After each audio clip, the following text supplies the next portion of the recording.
are looking at a live view of the Falcon Heavy.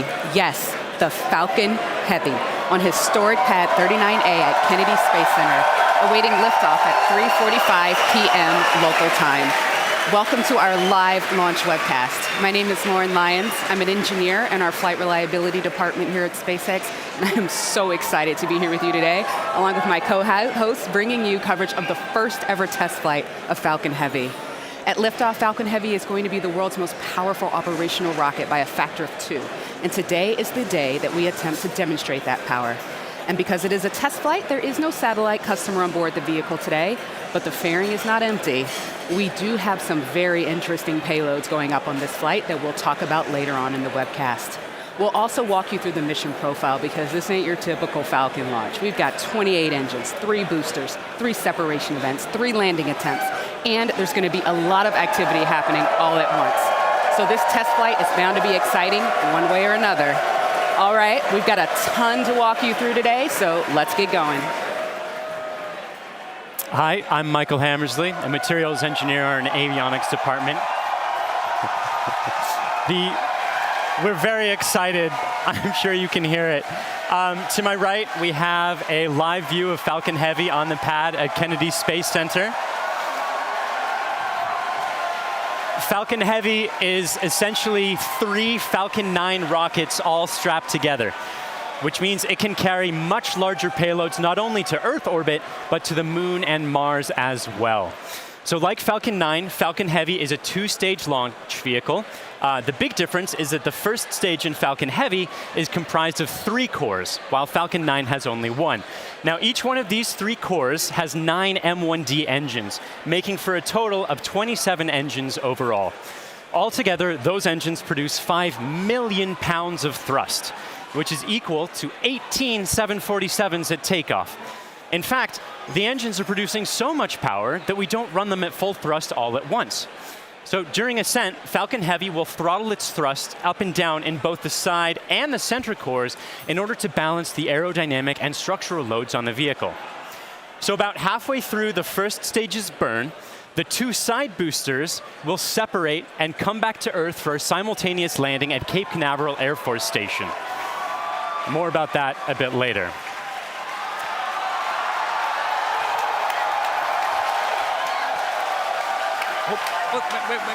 Wait. At that point, the mission proceeds very much like a standard Falcon 9 flight. The center core will keep on firing for another minute to burn all of its fuel, and it will perform a standard stage separation from the second stage on top. This second stage, with the fairing right at the very top there, the second stage is exactly the same as any other Falcon 9 flight, except we've loaded a bit more helium onto it this time. Now, that second stage will be sending our payload way out into a Mars-crossing orbit, which we'll also get into a bit later. But all in all, with a successful launch, Falcon Heavy is going to be the largest and most powerful operational rocket in the world. We're very excited to be launching it today. Let's check in on exactly how it's doing. Good afternoon. I'm John Innsbrucker, the Falcon Principal Integration Engineer at SpaceX. We're currently at T-minus 17 minutes, 40 seconds and counting down. The good news that all systems are go for launch. We're working no problems with the SpaceX test flight of the Falcon Heavy launch vehicle. Now we're currently loading propellant on all 3 first stage boosters, and we began loading a couple minutes ago on the second stage LOX tank. Now this is the same method that we use on the single-core Falcon 9. It just scaled to handle 3 first-stage boosters. Now we're loading liquid oxygen and kerosene. We do that because in order to support combustion, you need oxygen. And in the vacuum of outer space, there isn't any. So we bring our own liquid oxygen, chilled and densified. You may have heard densified in the past. That allows us to pack the maximum amount into the LOX tanks on the Falcon Heavy. Now our fuel is refined petroleum, RP1. That's essentially just a purified kerosene. It's a safe propellant, easily available, has a lot of history. For example, the Saturn V first stage, flown from the very pad you see on the monitor, on the moon missions, used kerosene and liquid oxygen. Now the big news this afternoon has been the weather, and we've eaten up most of our launch window. Now we won't have the ability to hold the countdown any further now that we are into liquid oxygen loading. The good news is that the winds are looking good. We're working no issues on the Falcon Heavy. However, if there is an issue in the last minutes, we won't be able to launch today. There is a backup date available tomorrow. And I've said it before, launch is hard, and Falcon Heavy is no exception. We're essentially counting down 3 rockets simultaneously. So the SpaceX team is going to be conservative in case anything pops up in the last minutes. But as the energy and the enthusiasm from the team gathering below me outside of Mission Control Center X is growing, we are go at T-minus 15 minutes and 40 seconds and counting. My name is Brian, and I'm part of the software team here, and I'm standing just outside Mission Control as the crowd gathers behind me. We're all anxiously awaiting this very first test flight of Falcon Heavy. Now today, SpaceX has over 6,000 employees in locations across the country, but it wasn't always like that. Now when SpaceX was first founded in 2002, it was just a small group of engineers who believed that they could reduce the cost of exploring space, but had never actually built a rocket themselves. Now Falcon 1 was the first rocket we developed, and it was pretty small relative to Falcon 9 and Falcon Heavy. While the Falcon Heavy on the right of your screen is over 230 feet tall, Falcon 1 stood only about 70 feet tall and could only carry about ½ a ton to orbit. However, despite its small size, Falcon 1 served a very large purpose. It was our roadmap to using modern technologies to engineer a vehicle that was not just more reliable, but was less expensive than alternatives. Now, we had 3 test flights of the Falcon 1 before we found success. But on that 4th Falcon 1 flight, it became the first privately developed liquid-fueled rocket to reach Earth orbit. Now fast forward to today, and SpaceX has had 49 successful rocket launches. We have recovered 21 first stages, and we have reflown 6 of those. We have had 14 Dragon launches and have successfully reused the spacecraft as well. Now our next step on this journey is just minutes from now when we'll attempt the first test flight of our heavy lift launch vehicle. Now there have been many challenges along this long road, and it has not been easy, but no matter what happens today, it has all been worth it. Now one of the many challenges we're hoping to overcome with this test flight is the recovery of all 3 cores of the Falcon Heavy first stage. Although we have demonstrated success with the recovery of a single core, 3 is on a whole nother level. So let's check in with Michael to get an overview of what that story may look like. At SpaceX, our primary goal is to enable people to live on other planets, most notably Mars. But it's hard to do this without dramatically lowering the cost of access to space. And the best way to accomplish that is to reuse as much of the rocket as possible. So we've been successful at landing and reusing Falcon 9 rockets for over 2 years now. And Falcon Heavy aims to continue this trend of reusability. So today, we'll be attempting to recover all 3 of the first stage cores by using both of our landing methods, by land and by sea. So the side boosters have actually been used before on missions TICOM 8 and CRS 9. And at the time of booster separation, during ascent, the side cores will still be going slowly enough to turn around. So it makes sense to return them to Cape. They'll be executing a 3-burn maneuver to get them back to landing zones 1 and 2 and Cape Canaveral Air Force Station. You may have heard of landing zone 1. Landing zone 2 is an identical landing pad right next to it for Falcon Heavy landings. The center core will be going too fast to efficiently return it to Cape Canaveral Air Force Station.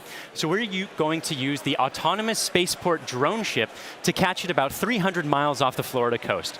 It will also be executing 3 burns to get there. So if all goes well after launch, we'll have 3 first stage cores back on Earth, 2 for the second time, and a wealth of data for perfecting airplane-like operation in the future.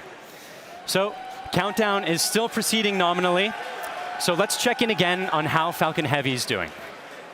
We just passed T-minus 12 minutes in the countdown of the test flight of Falcon Heavy. Fuel is completely loaded on the second stage. The first stage is also loaded with fuel, except for a small top-off that'll happen between T-minus 7 minutes and T-minus 6 minutes. Our major activity now is loading liquid oxygen on the boosters and the second stage. Liquid oxygen propellant loading on the first stages will end between T-minus 4 minutes and T-minus 3 minutes. Liquid oxygen loading on the second stage is the last one to finish, ending by T-minus 2 minutes. Now, in addition to loading propellant, the team is preparing to perform their final checks of the Merlin engines.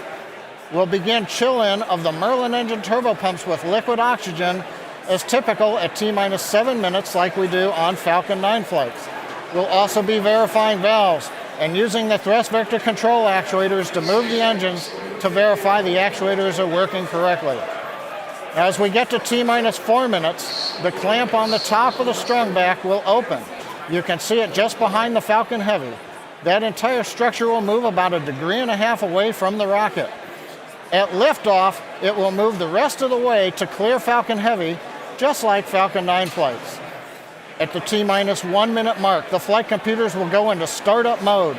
They'll be controlling the countdown on the Falcon Heavy. What's different in this flight, engine ignition will begin at T-minus 5 seconds on the 2 side boosters, followed 2 seconds later by the center core. Now we're continuing to watch the weather, making sure that the ground liftoff winds don't exceed the maximum, but they're looking good right now. We continue monitoring the upper altitude winds as reported by the balloons. But right now at T-minus 10 minutes and 10 seconds and counting, the Falcon Heavy test flight is go. Because the first flight of Falcon Heavy is a test mission, we do not have a customer spacecraft on board today. Instead, we put something a little special with SpaceX inside the fairing. Now, more often than not, on the first flight of a new rocket, engineers will choose to fly a mass simulator, which is basically a heavy object of some sort to simulate the dynamics of flying a payload, but with little consequence if the mission doesn't work out exactly as planned. And as many of you already know, we have opted to have a little fun with our mass simulator. Stacked inside the fairing is Elon's cherry red Tesla Roadster, and inside of it, a passenger.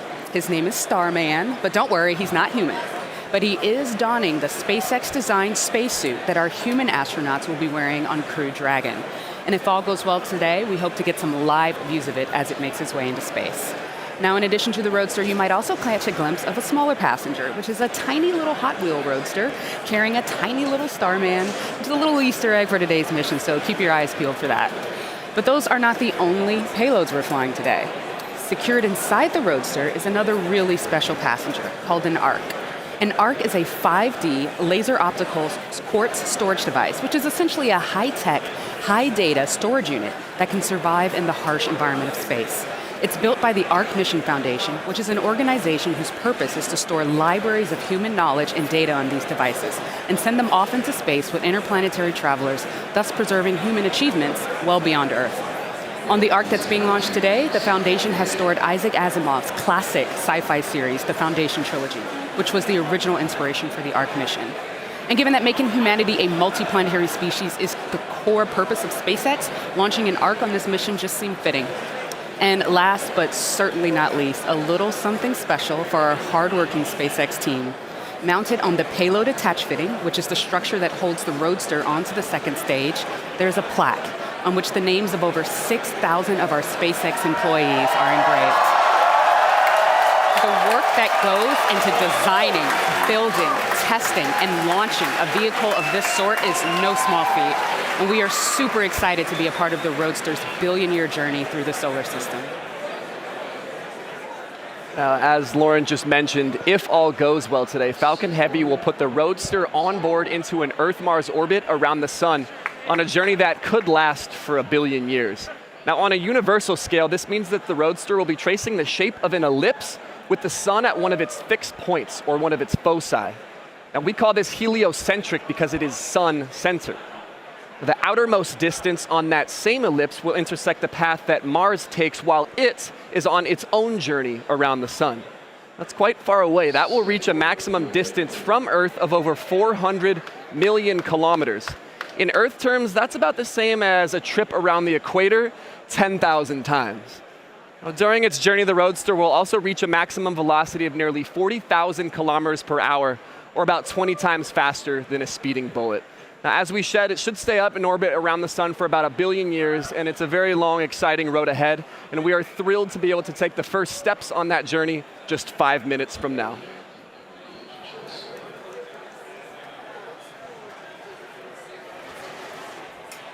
The SpaceX team continues to count down for launch of Falcon Heavy test flight. Now, once we light the engines, Falcon Heavy will check the power on all 27 Merlin engines, a critical period in the go-no-go for launch. It'll then command release from the ground hold downs. 40 seconds into flight, we'll decrease power on the two side boosters in preparation for maximum aerodynamic loads on the vehicle. Once we get through this period, Falcon Heavy will throttle back up to full power on the side boosters. About half a minute later, we will again throttle down the two side boosters. This time we're decreasing the forces on the rocket structure. At this point in flight, the vehicle is much lighter, having burned off much of the propellant, but we are increasing thrust. 2.5 minutes into flight, we'll fully turn off the side boosters, an event called BECO, Booster Engine Cutoff. At this point, the pneumatic separation system on the center core will unlock the two side boosters and push them away. The side boosters will disconnect first at the top of the center core, then milliseconds later from the bottom, so they'll actually rotate away from the center core slightly. Once the side boosters are clear, the center core will throttle up to full power and burn for another 25 seconds. Finally, at just past 3 minutes after liftoff, the center core will shut down, an event called MECO, Main Engine Cutoff, and the second stage will separate. From this point on, it's like a Falcon 9 mission. The fairing will separate, the MVAC-D upper stage engine fires, eventually sending the stage and payload out into the solar system to orbit around the sun. So that gives you a feel for the sequence of events we're planning on today's flight. So now, at T-minus 4 minutes, 45 seconds and counting, let's witness the test flight of Falcon Heavy.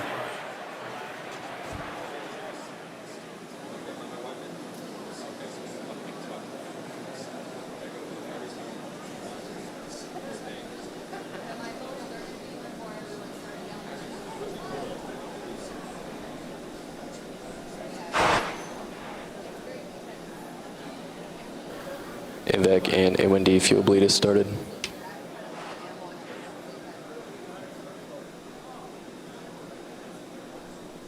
Safety NY crate locks alarms are low, open. throttling to close up.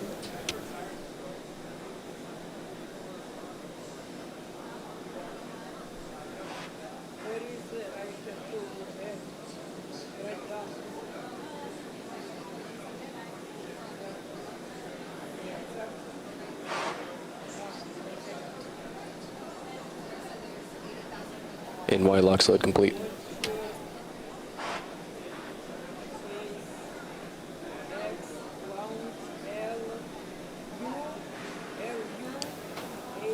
PY locks load, throttling to close up.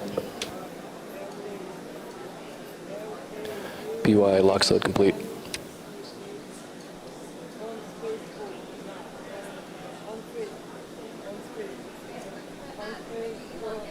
Stage 2 TVC motions nominal.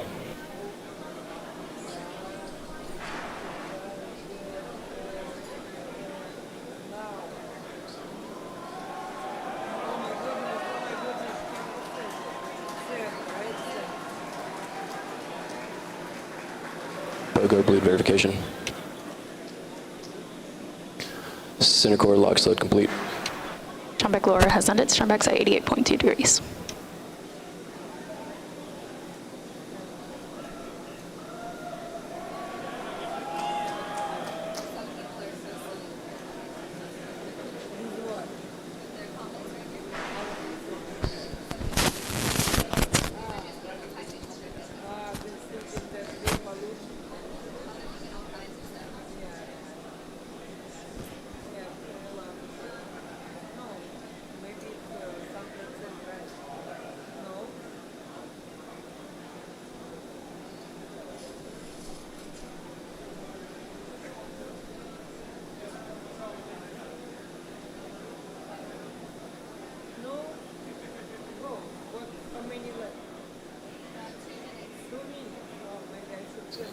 Stage 2 locks load complete.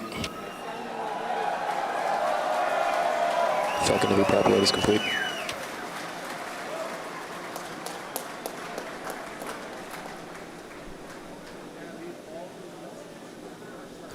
Falcon Heavy is on internal power.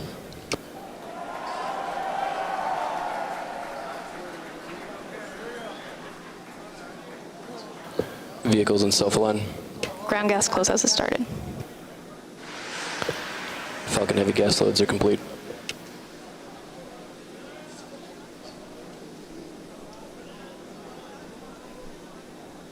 M1D fuel bleed complete.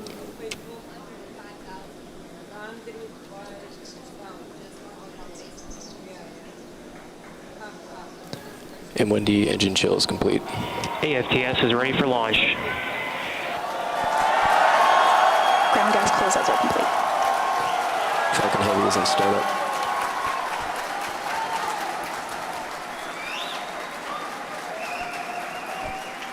Stage 2 pressing for flight.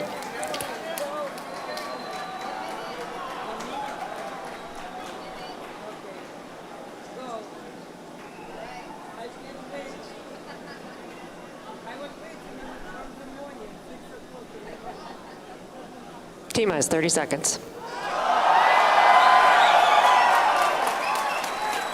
Launch director on countdown 1. SpaceX, Falcon Heavy, go for launch. Falcon Heavy is configured for flight. T-minus 15, standby for terminal count. 10, 9, 8, Side booster ignition. 6, 5, 4, 3, 2, 1, 0. Ignition. Off. Go Falcon Heavy.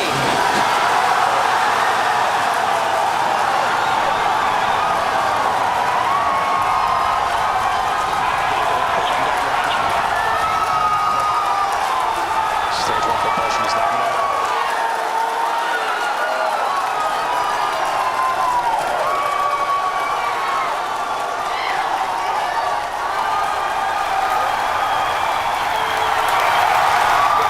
T-plus 30 seconds, if you can hear me over the cheering. Falcon Heavy heading to space on our test flight. Building on the history of Saturn V Apollo, returning pad 39A to interplanetary missions. We're getting ready to throttle down for max Q.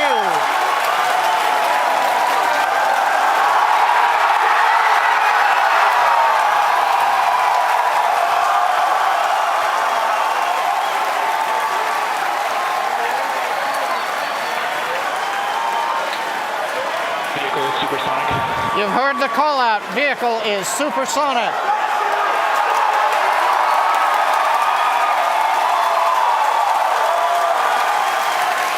Side boosters are now throttling back up to full Vehicle has power. reached maximum dynamic pressure. We're past max Q, the period of maximum loads on the vehicle.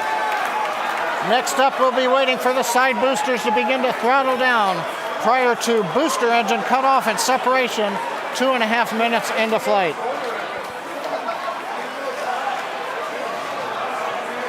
GNC trajectory looks good on the Falcon Heavy.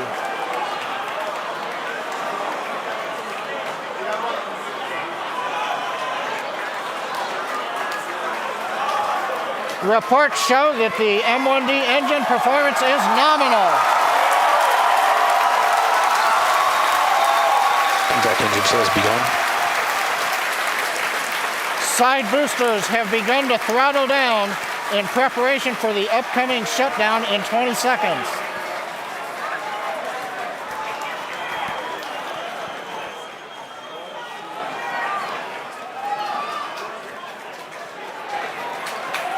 Major event coming up with side booster shutdown and separation. Inside shutdown. Side boosters. Beacon.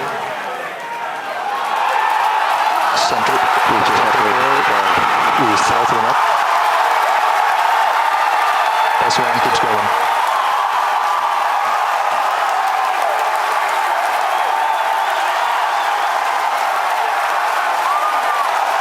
Still booster base box started.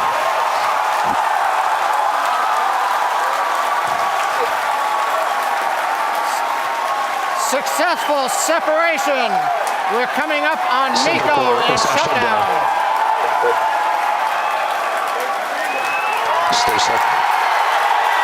Separation confirmed. Wave and back ignition. This big burn looks good inside boosters. Backburn startup.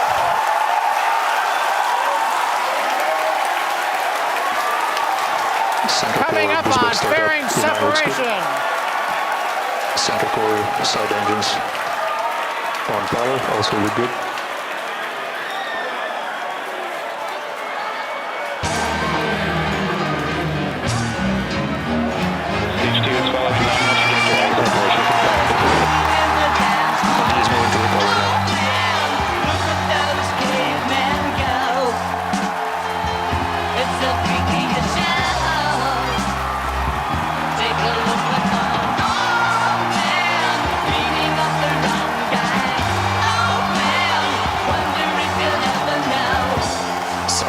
booster boost back shutdown. Center core boost back burn shutdown.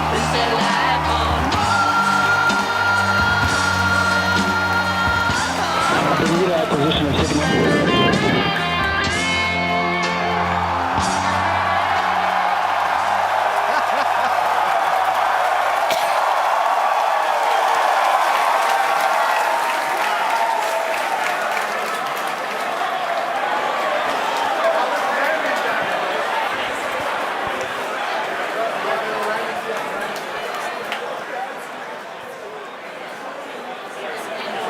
Wow. Wow, did you guys see that? That was awesome. That's the only thing I can really that was say right absolutely now. wild. Absolutely wild. I got nothing else. Oh, man. Recapping all the great things that you just saw there. Successful liftoff from the pad, successful stage separation, but before that, successful booster separation. You can see stage one. The two side boosters, pardon me, you can see the center core, and you can see MVAC lit up. Oh my gosh. Then the beautiful shots of Starman chilling in the Tesla Roadster. Just absolutely incredible. On your screen at the moment, you've got a few things happening. On the upper right, you've got MVAC-D continuing its burn. On the upper left, you have the center core headed back towards the autonomous spaceport drone ship. And in the two bottom screens, you've got the side boosters headed back towards Cape Canaveral Air Force Station, landing zones 1 and 2.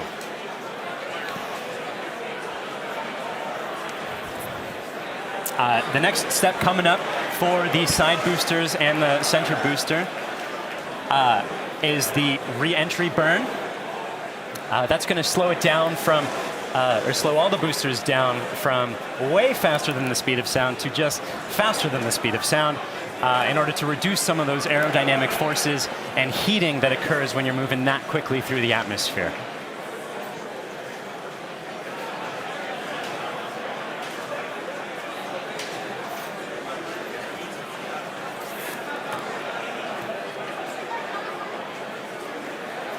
And as you can see on your screen, that re-entry burn for those two side boosters has begun.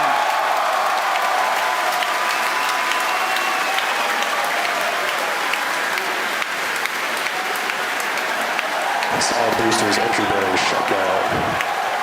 Side core entry burn target.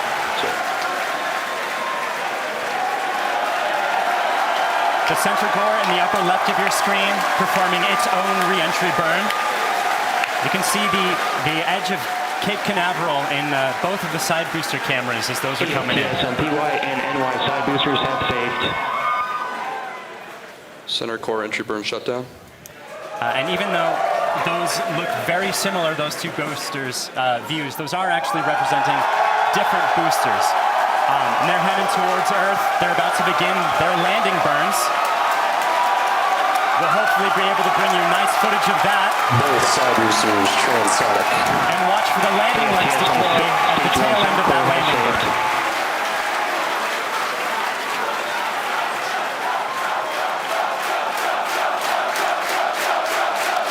And that landing burn has started. Both boosters looking to be on track towards their respective landing zones. Landing burns have started. Side boosters landing legs have deployed.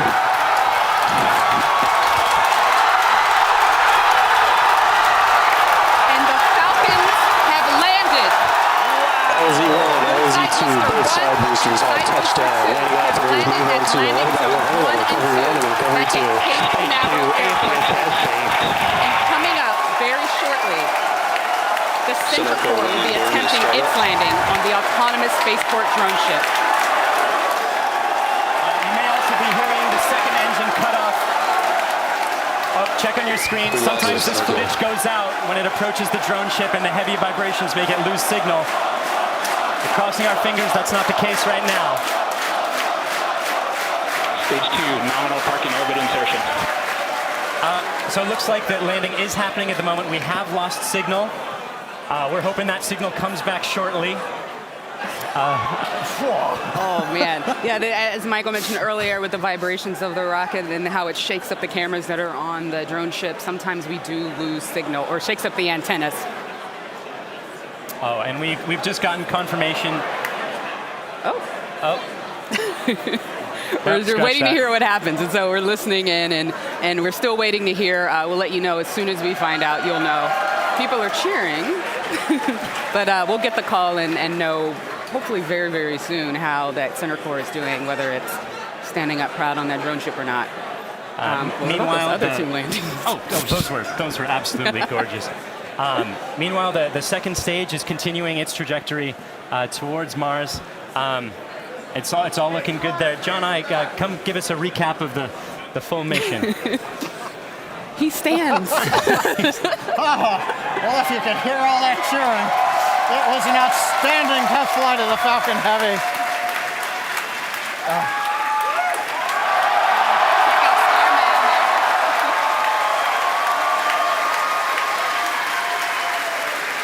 Cameras cycling right now. Live views coming down from low Earth orbit. The second stage successfully got there, and it got there as the culmination of a great Falcon Heavy test flight. We lit 27 engines, throttled the boosters up and down. We separated the side boosters. They came back spectacular, simultaneous landing. The center core did its job. The second stage did it. Everything that you could want in a test flight, we got here. Now we're just looking for the icing on the cake to find out what happened on the drone ship. But all in all, an outstanding test flight for Falcon Heavy. Wow, what an absolutely momentous occasion. Thank you so much to the range for contributing their expertise to today's launch, the FAA for the licenses to launch and land those boosters, as well as the rest of Falcon Heavy. And thank you to you, the viewers, for joining us for a really, really cool moment here. And to find out what happened with the center core and what's going on with Starman as he makes its journey through space and all of our other launches, you can visit us at SpaceX.com and follow us on social media on LinkedIn and Twitter. If you would like to join us on exciting projects like these, please visit SpaceX.com/careers. From the entire grateful team here, thank you again for joining us. We'll see you next time.